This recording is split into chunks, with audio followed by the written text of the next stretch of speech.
আমি মেহেদী হাসান। আমি 2017-18 সেশনের শিক্ষার্থী রাষ্ট্রবিজ্ঞান বিভাগের এমফিল করছে, অনার্স কমপ্লিট করে। এই যে আসন্ন ডাকসু নির্বাচন, সেই ডাকসু নির্বাচনে আমি 2017-18 সেশনের শিক্ষার্থী হয়ে আছি।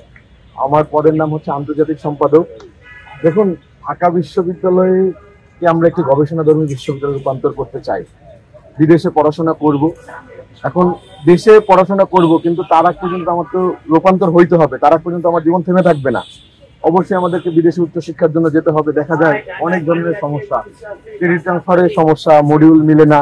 সেই ক্ষেত্রে আমি যদি আন্তর্জাতিক সম্পাদকে জিতে আসতে পারি, আমি বিশ্ববিদ্যালয় প্রশাসনকে বাধ্য করবো যেন আমাদের যে শিক্ষার যে মডিউল, সেটা যেন আন্তর্জাতিক বিশ্ববিদ্যালয়গুলোর সাথে মিলে। সেই ক্ষেত্রে আমি এইখানে যে কোর্সগুলো পড়তে পারি, ওইখানে যেন অ্যাডভান্স কোর্সগুলো আমার পড়তে কোনো ধরনের সমস্যা না হয়। এবং আমাদের যে যাওয়ার সময় বিদেশে দেখা যায় এই রুম থেকে রেজিস্টার করবো, এই রুম থেকে ওই রুম, ওই রুম থেকে এই রুম, ডিপার্টমেন্ট, এইখানে সোনালী ব্যাংক, টিএসসি, অনেক ধরনের ঝামেলা। এটা পুরোপুরি এই যে প্রক্রিয়াটা, এটা আমি অনলাইনে রূপান্তর করব। এবং আমাদের এই যে প্রক্রিয়ার মধ্যে যে খরচটা, বিশ্ববিদ্যালয়ে প্রচুর পরিমাণে অন্যায্যভাবে আমাদের কাছে দাবি মানে টাকা আদায় করে, এই টাকাটা যেন তারা আদায় করতে না পারে, এটার জন্য আমার সর্বোচ্চ চেষ্টা থাকবে। এবং আমি প্রতিশ্রুতি দিচ্ছি, এবং প্রতিশ্রুতিতে আমরা যে বাস্তবায়ন করবো এটার পক্ষে অঙ্গীকারবদ্ধ। এবং আমি আপনাদের কাছে একটাই দাবি করব যে আপনারা সকলকে দোয়া করবেন। আমি আবারও রিপিট করছি, আপনারা সকলকে, আমরা পরিশ্রম করছি, আপনাদের জন্য কাজ করেছি, সামনেও কাজ করার প্রতিশ্রুতিবদ্ধ আছি। আপনারা আমাদের জন্য দোয়া করবেন, সকলের জন্য দোয়া করবেন, কিন্তু ভোটটা যোগ্য প্রার্থীকে দিবেন। আমি যদি যোগ্য হই আমাকে দিবেন, অন্য কেউ যদি কনভিন্সিং মনে হয় যে না সে বেশি যোগ্য, তাকে দিবেন। আমার জন্য দোয়া রাখবেন। মেহেদী হাসান, আন্তর্জাতিক সম্পাদক, বেলা সময়।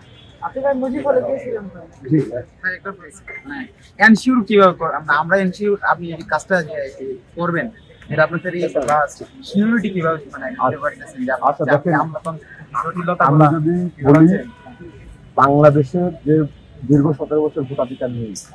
আমি বিশ্ববিদ্যালয়ে 2018 সালে এসেছি। 18 সালে আসার পর থেকে এখন পর্যন্ত গণতন্ত্রের প্রশ্ন, গণতন্ত্র তো আমাদের মৌলিক অধিকার, সেই গণতন্ত্র পাইনি। এই গণতন্ত্র পুনরুদ্ধার করতে গিয়ে আমি ফার্স্টে 2বার হামলার শিকার হয়েছি। 2023 সালে হামলার শিকার, এই যে আমার হাতের মধ্যে একটা কাটা দাগ দেখতেছেন, আমার হাতের মধ্যে এখনো রড দেওয়া, লড়াই করেছি। 2023 সালে ভোটাধিকারের প্রশ্নে লড়াই করেছি। এখন এটা তো শিক্ষার্থীদের অধিকার। তো সেই ক্ষেত্রে যখন খুনি হাসিনা ছিল তখন পর্যন্ত কিন্তু আমরা খুনি হাসিনার বিরুদ্ধে লড়াই করেছি শিক্ষার্থীদের অধিকারের পক্ষে। এটা তো শিক্ষার্থীদের অধিকারের মধ্যে যায়। এখন খুনি হাসিনা নেই। দীর্ঘ 1 বছর ধরে আমরা শিক্ষার্থীদের জন্য নানা ধরনের কার্যক্রম করেছি। আমরা কমন মেরিটের মাধ্যমে ক্যাম্পাসের মধ্যে কিন্তু শিক্ষার্থীদের স্বাস্থ্যসেবা দিয়েছি। ছাত্ররা বিভিন্ন সময় পলিসি অ্যাডভোকেসি করেছে। ঠিক আছে, আমরা খাবারের যে মান সেটা বৃদ্ধির জন্য আমরা বারবার স্মারকলিপি জমা দিয়েছি।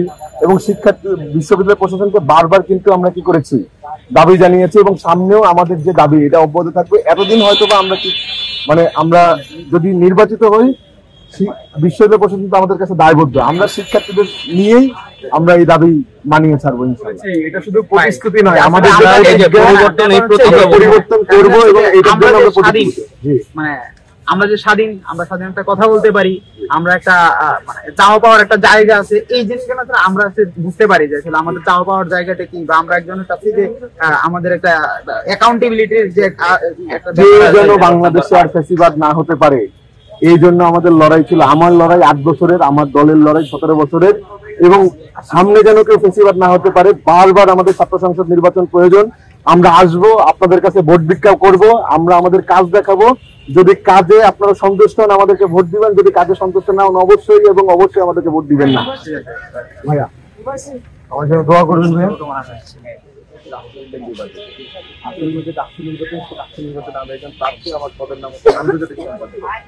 আমরা তো ঢাকা বিশ্ববিদ্যালয়কে একটি গবেষণাধর্মী বিশ্ববিদ্যালয়ে রূপান্তর করতে চাই। ঢাকা বিশ্ববিদ্যালয় কিন্তু যতদিন পর্যন্ত না হয়, এটা তো একটা মানে প্রক্রিয়া না হয়, আমরা তো বিদেশে উচ্চশিক্ষার জন্য যাব অবশ্যই। তো সেক্ষেত্রে আমাদের বিশ্ববিদ্যালয়ে দেখা যায় ক্রেডিট ট্রান্সফারের ক্ষেত্রে অনেক ধরনের সমস্যা, কারণ আমাদের যে মডিউলটা সেটা আন্তর্জাতিক কোনো বিশ্ববিদ্যালয় মডিউলের সাথে মিলে না। সেক্ষেত্রে আমার আন্তর্জাতিক সম্পাদক পদের কাজ হচ্ছে এই মডিউলটা যেন মিলে, এটার জন্য বিশ্ববিদ্যালয় প্রশাসনকে চাপ প্রয়োগ করা। এবং আমরা বিদেশে যাওয়ার ক্ষেত্রে বিভিন্ন সময় দেখি যে অনেক ধরনের ঝামেলা ফেস করতে হয় অনলাইনে, এই রুম থেকে ওই রুম, রেজিস্টার বিল্ডিং, ওই রুম থেকে এই রুম। এটা যেন পুরোপুরি অনলাইন কেন্দ্রিক হয়, এটা আমার প্রতিশ্রুতি যে আমরা অনলাইন কেন্দ্রিক করে রাখবো। এবং আপনাদের যে কোনো খরচ যেন যৌক্তিক পর্যায়ে কমিয়ে আনা হয়। আমরা তো শিক্ষার্থী, আমাদের পকেটে টাকা পয়সা থাকে না, টিউশন করে চলি। সেক্ষেত্রে একেবারে কম মূল্যে যেন এটা করা যায়, এটা আমার চেষ্টা থাকবে।